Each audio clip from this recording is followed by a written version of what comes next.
सुनिए, क्योंकि आज ताजुश शरिया का शहजादा आने वाला, मुत्तकियों का मुत्तकियों के सरदार का शहजादा आने वाला, इमामुल मुत्तकीन थे ताजुश शरिया। चूंकि हम लोग भी मौलाना हैं, मगर हम लोग भी ये चाहते हैं कि हमारे इर्द गिर्द में कुछ डकैत लोग रहें ताकि दूसरा आदमी हमसे डरे। जैसे हम हक बोले तो हक बोलने के बाद बोला है मौलाना साहब जेल में डाल देंगे, जेल में डाल देंगे। तो अब कम से कम दो चार लोग तो रहे मेरे आगे पीछे, ताकि बोले खबरदार जेल की बात करेगा तो शूट कर दूंगा। तो हम लोग भी चाहते हैं कि एक दो, अगरचे मैं नहीं चाहता हूं। बरेली शरीफ में एक छोटा मोटा मौलाना साहब है, वो बिल्कुल वो बॉडीगार्ड लेके चलता है, गन। कल रहमत बोला कि सरकार कायदे मिल्लत के सामने दो मशीन गन लेके भी आप देखेंगे, दो बॉडीगार्ड मशीन गन लेकर के वो चलते हैं। जाहिर सी बात है बड़ी खानका के बड़े गद्दी नशी हैं।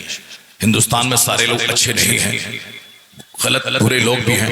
कहीं मौका पाकर इतने बड़े रहनुमा को लोग शूट कर दें, तकलीफ पहुंचा दें, इसलिए बॉडीगार्ड्स गवर्नमेंट ने दिया।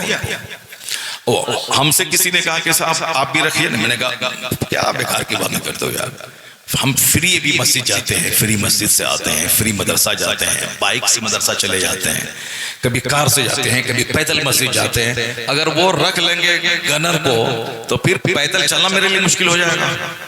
अब फिर जो नजराना मिलेगा 10,000 रुपये जो हमको देंगे धनगांव वाले, वो सब उसी में चला जाएगा। क्या हाल होगा, क्या होगा। तो इसलिए आदमी को अपनी हैसियत भी समझनी चाहिए ना, उसी हैसियत से बढ़ा दिया जाएगा, उसी हैसियत से आदमी को रहना चाहिए। छोटे लोग तो गनर और बॉडीगार्ड लेके चलते हैं और अपने इर्द गिर्द डकैतों को लेके चलते हैं, बहुत सारे लोग होते हैं। मगर इस फितनो फसाद के वक्त में अगर आपने सरकार ताजुश शरिया को देखा है, ये उलमा कराम तो सारे देखे हैं, ताजुश शरिया के इर्द गिर्द जितने भी लोग होते थे, चोर लुच्चे लफंगे डकैत नहीं, इर्द गिर्द सब उलमा कराम होते थे, मुफ्तियाने कराम की जमात होती थी। जहां भी रहे आलिमों की जुर्म पर रहे, जहां भी रहे नेक लोगों के साथ रहे। हमने बहुत सारे पीरों को देखा है जो पीर गुटखा खाते हैं, जो पीर हमेशा अखबार पढ़ते रहते हैं, जो पीर हमें हमेशा पॉलिटिकल बात करते रहते हैं। अगरचे पॉलिटिकल बात करना बुरा नहीं है, लेकिन हर वक्त करते रहना ये बहुत बुरा है। जरूरतन करे हम लोग भी न्यूज सुनते हैं, अब गाड़ी पे बैठे, अब जलसे में जाना है, रास्ते में एक घंटे का सफर है, अब घर में सुन नहीं पाए, जोहर पढ़े, असर पढ़े, मगरिब पढ़े, अब सुन नहीं पाए, तो अब चलो ये रास्ता है, अब लगा दिया न्यूज। इस वक्त इजराइल में क्या हो रहा है, फिलिस्तीन में क्या हो रहा है, वक्फ अमेंडमेंट बिल पर क्या हो रहा है, मसाजिद में क्या खिताब हो रहा है। अभी मैंने देखा उसको कि अब इंडिया टीवी वाला जो मेरे पीछे पड़ा हुआ था, तो अब ये मस्जिद के इमाम के पीछे पड़ा हुआ है कि आज ये देखिए इमाम साहब धमकी दे रहे हैं, ये इमाम साहब हुकूमत को धमकी दे रहे हैं। यानी अब दो चार इमाम का नाम रगड़ेगा और उसके बाद मुमकिन है कि नजर उसकी पड़ेगी, जेल में जाकर डाल देगा उसको।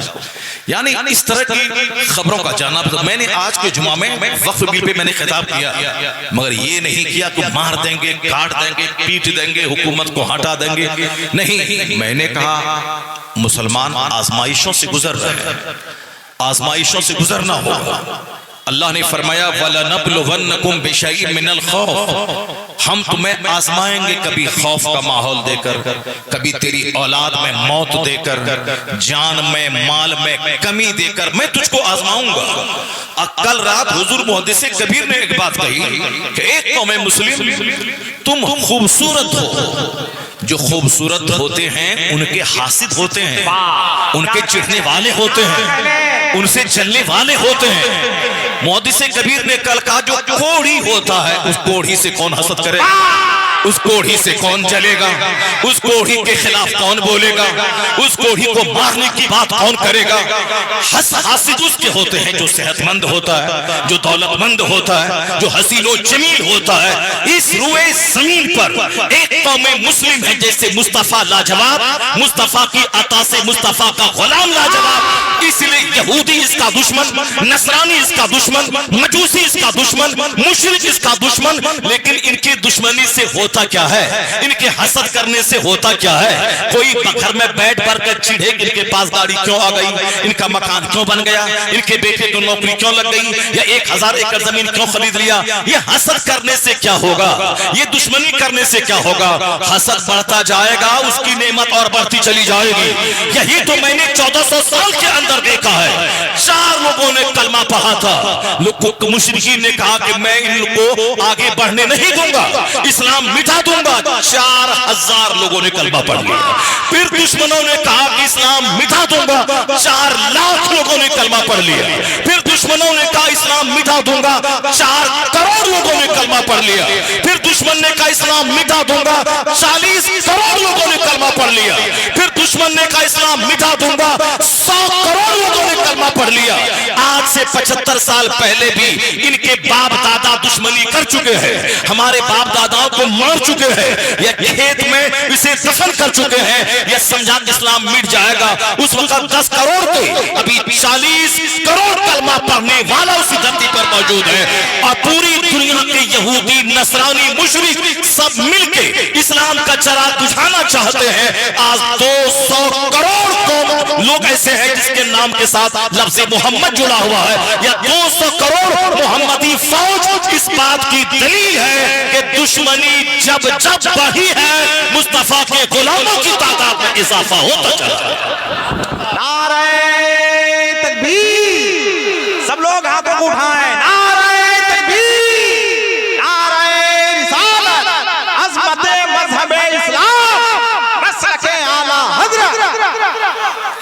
ए मेरी कौम, आप उस जबरदस्त मजहबी मुहज़्ज़ब के फॉलोवर हैं जिसकी हिफाजत का जिम्मा अल्लाह ने दिया है। हाँ, अलबत्ता आप आजमाइशों से गुजारे जाएंगे, क्योंकि दुनिया आपके लिए एक आरजी ठिकाना है। आपकी मंजिल तो जन्नत है। आपको तो उस जन्नत को अल्लाह ने आपके लिए तैयार किया है जिस जन्नत के मकान की ईंटें सोने और चांदी की बनी हुई। आपका घर है वो जन्नत। ये दुनिया में मिट्टी फूस पुख्ते का घर ये आपकी मंजिल नहीं, ये एक टेम्पररी एबोर्ड है, एक आरजी ठिकाना है आपका। असल आपकी मंजिल है जन्नत। अल्लाह ने तैयार किया उसको, जहां सोने चांदी की ईंट से बना हुआ घर है। उन ईंटों को मुश्क और कस्तूरी के गारे पे जोड़ा गया है।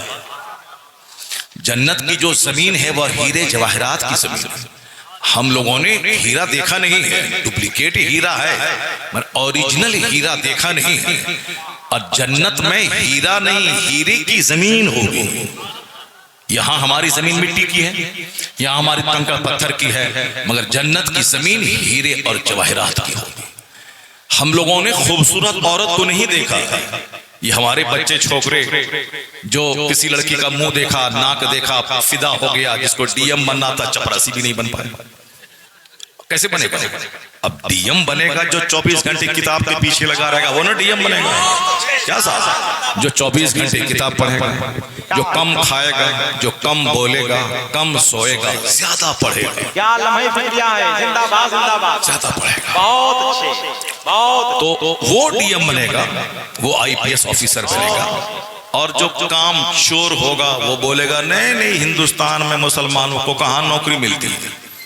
उनको बोला ही मेरे सामने 2 तमाचा उसके चेहरे पे मारेंगे। बहुत अच्छे। क्या अभी 15 दिन पहले रिजल्ट निकला है, 41 बच्चे मुसलमानों के आईएएस निकालने में कामयाब हुए। क्या कह रहे हैं?